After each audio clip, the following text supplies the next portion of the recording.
Hi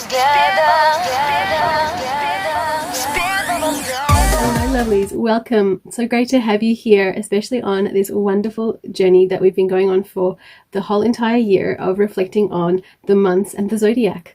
So today is going to be another one of that series where we reflect on the Rosh Chodesh coming up soon, the start of the new month in the Hebrew calendar, and relating it back to the star sign that we're currently under, which is Scorpio. So we're going to be doing a wonderful, very, very kind of Halloween appropriate in some ways look for the Scorpio, and talking about how that relates to the Rosh Chodesh, to the new month. It's been such a great idea that I did this because it's been a completely fantastic learning experience. And I hope that I have shared a few gems that I've come across in my research with all of you.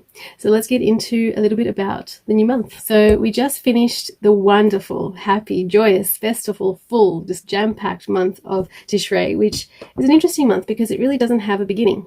The whole year starts on a festival on Rosh Hashanah. So we don't really have a start to the month. We just have festival season for 3.5 weeks. It's really, really amazing time and very, very joyous time. And now we move on to a very sort of bitter and kind of quiet and realistic month of Cheshvan. In fact, so bitter that sometimes it's called Marcheshvan, Mar being bitter. And in my research, I came across a really fun coincidence, or never a coincidence really, that if you switch the letters Mem and Resh, you end up with Ram, which is the exact opposite. It's greatness.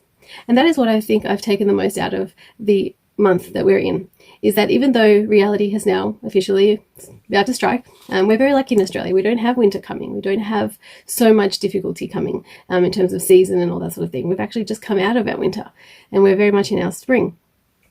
But we still have to deal with the reality that the festivals are over, the fun is over, and back to work we go. Another wonderful bit of information I've come across in this research is the concept of setting the tone.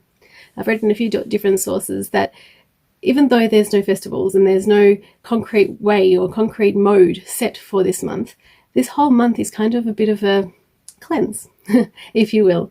We had all these wonderful, joyous occasions that we've just come out of, and now it's time to rest, to reflect, and really appreciate every gift that Tishrei has given us. Every getting together with friends, every meal shared, every conversation had, and so forth and so on. So even though we are coming into a little bit more of a solemn time, it is an opportunity to really reflect and really cleanse and debrief everything that we've just come out of. On that note, it is the first of the month, officially. So it's a really great opportunity to take all that energy and decide how the rest of the year is going to be. All the festivals talk about, judgment and celebration and getting ready for the year. And now it's time to put all those lessons and all those gifts into play. Scorpio is a really interesting sign. And I say this every month, every time I do a video like this, I'm always just so intrigued. And I genuinely do mean interesting because I'm just blown away every time that I do the research that there are this many similarities and crossovers. And I shouldn't be surprised, but I am every time anyway. The Scorpio signs are deep red, maroon, brown, and black. Now, my little sister is a Scorpio and she loves magenta, so I'm definitely going to have to throw a bit of magenta in there too. And that's why I've chosen these colors for the scarf, because I think that's just a perfect match for that color tone. Now, one thing I definitely know about a Scorpio is that they are independent and they are very headstrong, often quite talented. That's just from the personal experience of the few that I know, especially the ones I know well, like my sister. I have found that with Scorpios, you really do have to know them well to know them at all. Again, I could be wrong on that observation, but it definitely does come across in the research as well. Many have made similar comments. And the other thing that I don't think comes across from a Scorpio until you do really get to know them is just how caught up in their emotions they can be. So if you ever think a Scorpio is being a little bit too hasty or a little bit too brazen or anything like that, just get to know them, have a conversation, and you'll find that there are so many layers to a Scorpio, I think. Scorpios are a water sign. One thing I've read about them and what is mentioned time and time again is you kind of put through a series of tests almost with them. They like to get to know you too, just as much as you need to get to know them to really know them. The same thing goes in reverse. They don't trust easily and they can seem very defensive or very intimidating at first, but they're really, really worth getting to know. And on that note, with my sister in mind, I'm going to create this look. So I've got my scarf, I've got the idea that there's a lot of Halloween makeup online going on right now, and my sister all kind of floating around in my mind with these color schemes for Scorpio. So having said all that, I've got this beautiful color that just caught my eye. just this one here. How amazing it is. Beautiful, rich, plummy magenta maroon kind of fusion, I guess, of a colour. And we're just going to use that to start the crease, strangely enough, even though it's a really bright colour.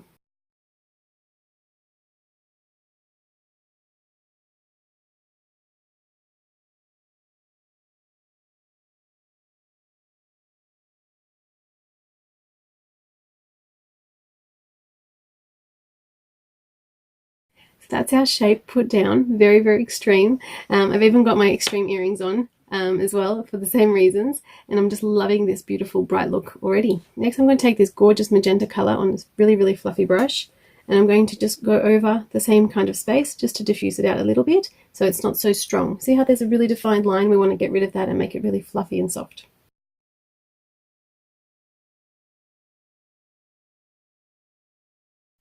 Now that we've got this beautiful transition and it's almost seamless, you've got this beautiful dark line and a lovely pink fusion at the top, or magenta, we're going to actually cut a crease today. I know I can't believe it. We're going to finally cut the crease. A bit of product on the back of my hand there. Dip in with a flat, dense brush and just tap it on. And then we just look up and it should set a shape for me. So I've got a tiny little print there, and so I'm going to fill in the rest of the lid up until that print with the concealer. And the reason I've chosen to cut the crease today, even though, as you can tell, my regular method would have worked just fine, is because I really want to define the shape. I'm just going to keep cutting and create like a little flick. Okay, we're going to get moody now with this beautiful maroon color. So it's a little bit darker than red, almost like a brick red, if I had to describe it, but it looks kind of more browny in the pan, so I'm calling it maroon. And again, just looking down to reveal as much lid as we can and plopping it on just to the outer corner.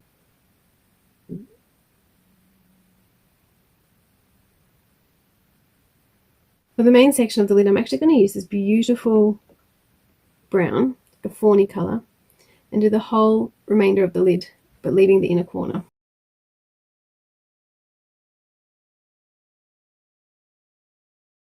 I'm going to use this very, very tiny brush here and do a beautiful kind of ancient gold color, very, very shiny, shimmery color for the inner corner.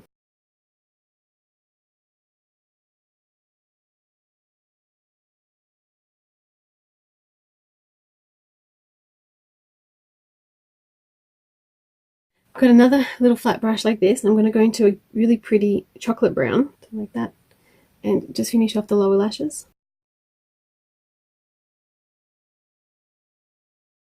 So there it is, a beautiful smoky brown under the lower lash line, and we just need to do something for the brow bone because there's just not enough separation between the pink and my eyebrows, which I've now done. So I'm just going to use kind of color there, so it's kind of an off-white shimmer, and very, very sparingly just tap it on, and then once it's on, swipe it out just to blend. And now you can kind of see a bit better, especially in the right light, where the brow starts and the shadow stops. I wet my brush now, the same one that I used for the lower lashes, but just wet now. I'm going to go for a slightly different chocolate brown for the top one that's got a bit of a shimmer in it, because this chocolate brown was completely flat. So this one's more or less the same color, just with a little tiny bit of a speck to it. I'm just going to do kind of like a liner, a kind of thing, but more smoked out look.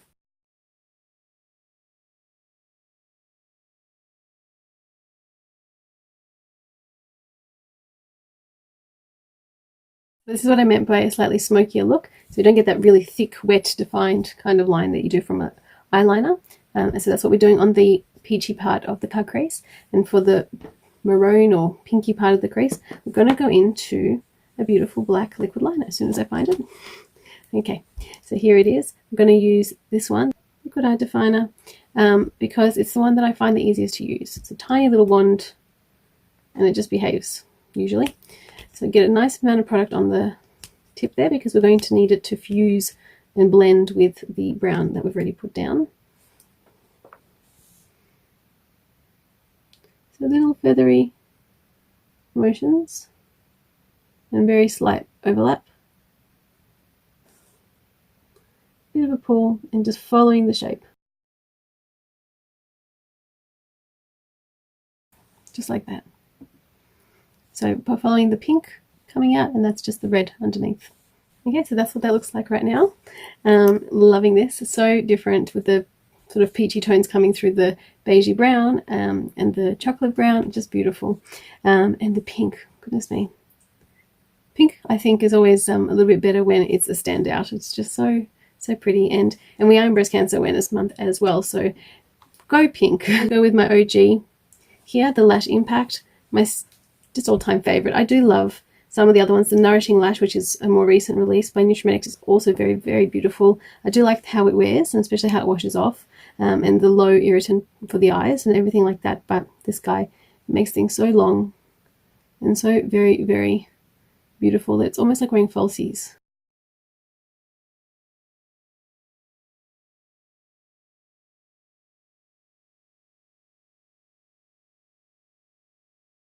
So as always with mascara, it's not about putting anything near the root, because that's going to be asking for blockage and infection. I'm more about extending and brushing out and creating extra length. Nearly done. Just got to finish the lips. I've got a beautiful neutral peachy color on. Not doing anything special, just put it straight on with the lipstick brush. And I've got my nude pencil here. They don't look like this anymore. They don't come in this packaging anymore, but the pencil quality from these guys is still very, very good. And I'm just going to draw in a little bit of extension, so a bit of an overline just here. And same thing goes to the top lip.